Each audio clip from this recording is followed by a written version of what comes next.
frequência cardíaca para mim, sabe o que era? Era meu pai, quando eu tinha 12, lá em 1992, na antiga ABB, onde funciona hoje a Fundação Municipal do Esporte, eu jogava futebol e meu pai já fazia ginástica com o professor Flávio Lopes. E o Flávio Lopes já era crossfiteiro, cara, e não chamava de crossfit. O que ele fazia? Fazia localizada, abdominal, peso com halter. Agora vamos sair, vamos correr em volta do campo. Corri em volta do campo, volta. De novo, abdominal e tal. Já era um crossfit. Só que as coisas mudam de nome, dão outras maquiagens e vendem mais caro. Mas lá 20 anos atrás, há 30 anos atrás, o professor Flávio Lopes já fazia isso. E como que ele controlava a frequência cardíaca? Era no dedo. E aí eu estava jogando futebol, meu pai aparecia, corria em volta da quadra, e o professor Flávio apitava. Pi! Aí meu pai botava a mão no pescoço. Eu 13 anos de idade. Meu pai botava a mão no pescoço, aí o professor apitava de novo, e depois apitava a terceira vez. E aí perguntava, e aí, como é que tá? Aí o pessoal, tá 15, 12, 13. Pô, ele já estava controlando a frequência cardíaca há 30 anos atrás. Ao mesmo tempo que eu tenho essa memória do meu pai fazendo, né, e eu perguntava, pai, o que é isso? Não, a gente mediu a frequência cardíaca e tal, ele marca 15 segundos, depois multiplica por 4 para saber como é que estava e tal. Eu falei, legal, bacana. E ao mesmo tempo, a gente tinha o Ayrton Senna, que sempre era um exemplo de atleta, não só pelos recordes e provas e admiração que a gente já tinha, né, pelo Senna. O Senna morreu 1º de maio de 1994, meu aniversário é dia 3 de maio, então eu estava com 14 anos. Mas eu me lembro de várias e várias imagens, ele correndo com a cinta cardíaca aqui, né, embaixo do peito. E já era da Polar. A Polar, ela tem essa história de ser um dos primeiros wearables, né, das primeiras tecnologias vestíveis. E era caro ter essa cinta, né? Hoje você usa R$70, hoje vocês têm aí no pulso, você tem vários, né? Mas hoje uma cinta cardíaca dessa está R$70, você sincroniza com relógio, sincroniza com celular, aplicativo, tecnologia mudou, beleza. Mas essas aí são as tecnologias, não do meu pai, mas a do Senna, que já marcava a minha geração, né? E hoje fica muito mais fácil, pô. Hoje você tem um relógio, eu tenho o Polar. Aí o Polar, ele funciona, melhora. As cintas cardíacas melhoraram. Você tem hoje os sensores, né, que são esses pontinhos coloridos. Aqui no Polar são 9. Eu tenho esse relógio aqui, é Polar Vantage M, só que esse aqui é o 2. Eu já tive o 1 e agora tenho o 2. São 9 sensores para medir a frequência cardíaca. Esse daqui não é da Polar, mas se eu não estiver enganado, não lembro, mas são 5 sensores. E vocês usam esses aqui, né, do antebraço. Eu esqueci o nome desse aqui. Um detalhe que é importante, né? A tecnologia avançou, melhorou muito, ajuda muito a nossa vida profissional, mas a gente também não pode confiar cegamente na tecnologia. Imagina só, poxa, como que eu consigo medir a frequência cardíaca colocando o sensor no pulso? Isso eu ainda não estudei, vou estudar mais para frente. Quero entender melhor isso. Mas que ela funciona, a gente sabe que funciona. O meu pai dava muito mais erro, né? Se ele contasse errado 1 ou 2, eram 12 batimentos de diferença, né? Então a gente tem muito mais tranquilidade de seguir a frequência cardíaca durante o exercício, principalmente no estúdio. E você não tem, às vezes, a carga. Pô, fazer lá os levantamentos com a bolsa d'água. Qual carga? Que carga é essa? É 10 quilos, 20 quilos? Ah, não, ele pesa 5 quilos. Pá, mas é parado, né? O água em movimento é outro peso. É outro desequilíbrio que você vai causar. Você não tem como calcular isso ali imediatamente. Uma forma que a gente tem é através da frequência cardíaca. Então, ou seja, utilizem, acreditem, mas saibam que às vezes pode ocorrer falhas. Isso eu falo porque a minha tese de doutorado é baseada na tecnologia, em outra tecnologia. Também é tecnologia, também tem falhas, mas um equipamento custa R$100 mil e ele tem falhas. Então, ou seja, a tecnologia ela tem alguns detalhes, alguns problemas, às vezes vai acontecer, às vezes está acabando a bateria, às vezes não pega muito bem, às vezes está apertado, está folgado. Então, utilizem sabendo que, talvez, às vezes, podem ocorrer algumas falhas. Em relação à frequência cardíaca, tem muitos fatores influenciadores. idade, gênero, etnia, condicionamento físico, motivação da pessoa para o exercício. Se ela está com alguma doença, um resfriado, uma gripe, antropometria, o sono. A pessoa dormiu mal, a frequência cardíaca muda. O que era o máximo dela o que era o máximo dela, ela vai atingir mais fácil a frequência cardíaca máxima, ou a frequência cardíaca dela vai subir mais rápido, porque ela não dormiu bem. E aí você faz o quê? Pô, a frequência cardíaca subiu, não é para estar no amarelo, é para estar no verde, diminui a carga. Está com 10, pega o de 5. Mas, na verdade, ela não está com problema nenhum, ela consegue fazer. Mas só que ela dormiu mal. Então, se você vai controlar pela frequência cardíaca, tenha sempre isso em mente. Você dormiu bem? Como é que você está se sentindo? Está tudo jóia? Já se recuperou do treino? E aí vai ser uma das coisas que eu vou sugerir aqui daqui a pouco. E genética. Como a gente falou, a frequência cardíaca máxima, ela é genética. Externos, condições ambientais. A pessoa tomou um susto e chegou no estúdio, a frequência cardíaca já está alta. Medicamentos, drogas, tabagismo, hora do dia. Você tem uma pessoa que vai todo dia, segunda, quarta e sexta, 8 horas da manhã, na unidade Formosa. Mas um determinado dia, ela mudou o horário do serviço e ela precisou ir numa terça-feira à noite na unidade da Pilinca. Nem sei se isso é possível, estou falando como exemplo. Ela treina segunda, quarta e sexta no mesmo lugar, 8 horas da manhã. O dia que ela vai treinar terça-feira em um outro lugar à noite, a frequência cardíaca dela vai ser diferente. Tipo de exercício que você faz, período de treinamento. Se a pessoa está desde o começo do ano no estúdio, agora a tendência é a frequência cardíaca dela estar menor para o mesmo exercício que ela fazia antes, porque ela já está mais bem condicionada. Se ela está bem hidratada, daqui a pouco vai começar o primaverão, e depois vem o verão, a turma vai precisar beber mais água, vai interferir na frequência cardíaca. Hipertermia, se ela teve relação sexual.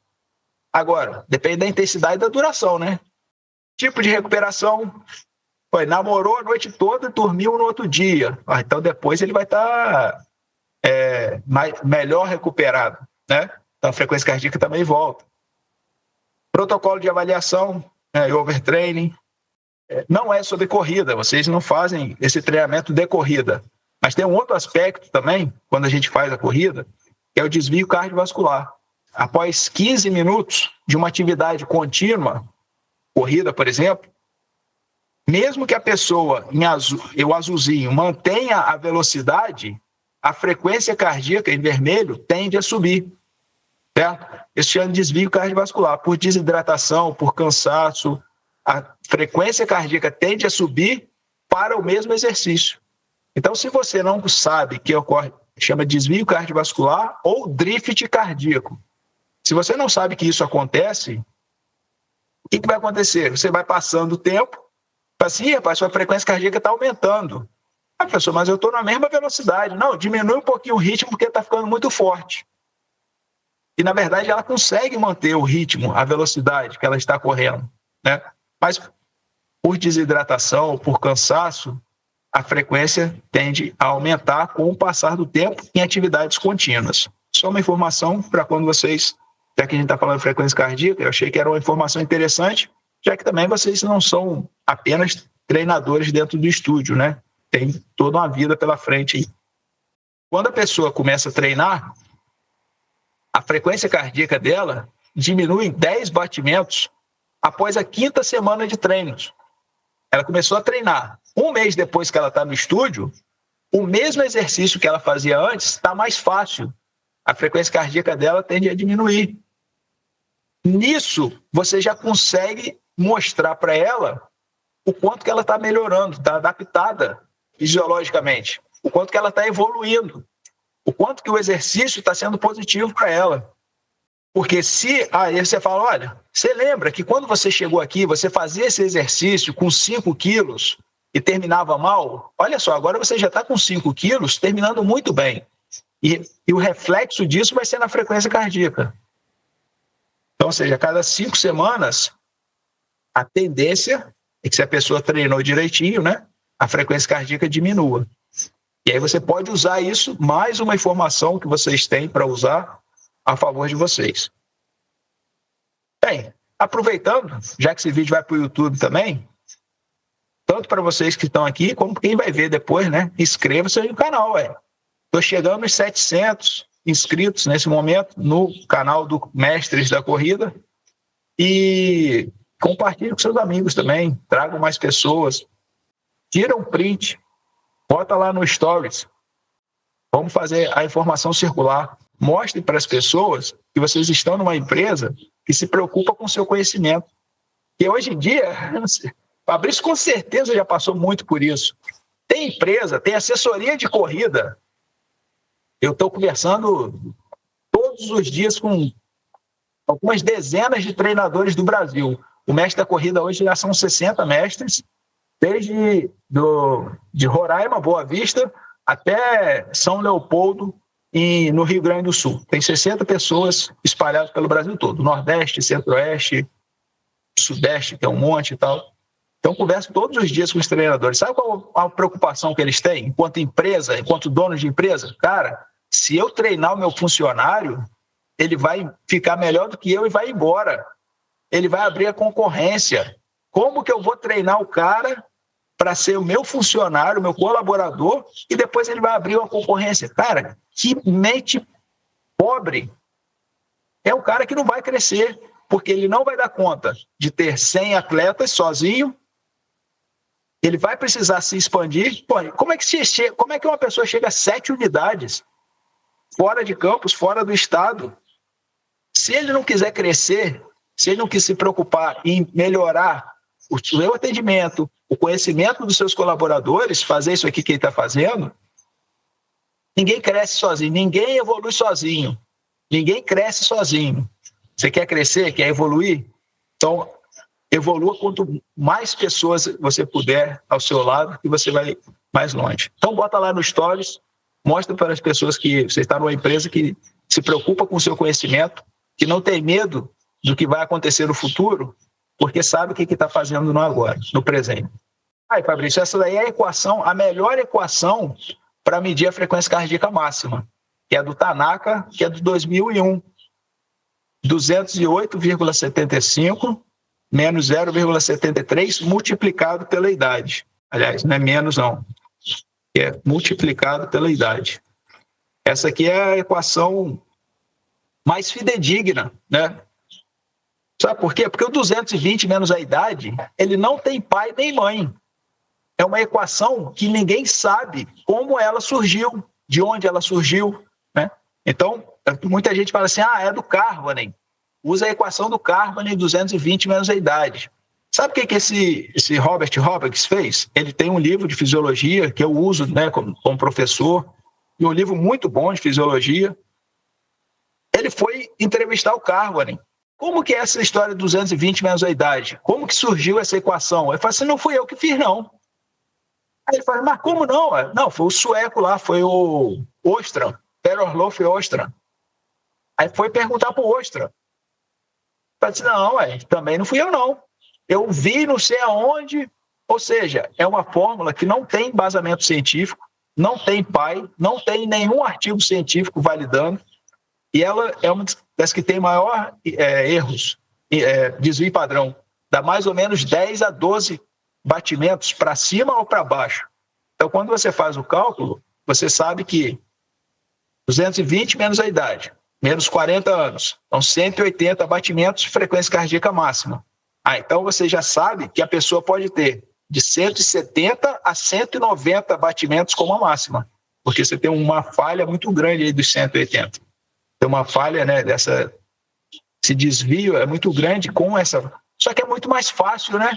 A 220 menos a idade, pouco percentual, calcula rapidamente, do que você ter que fazer uma fórmula quebrada, né?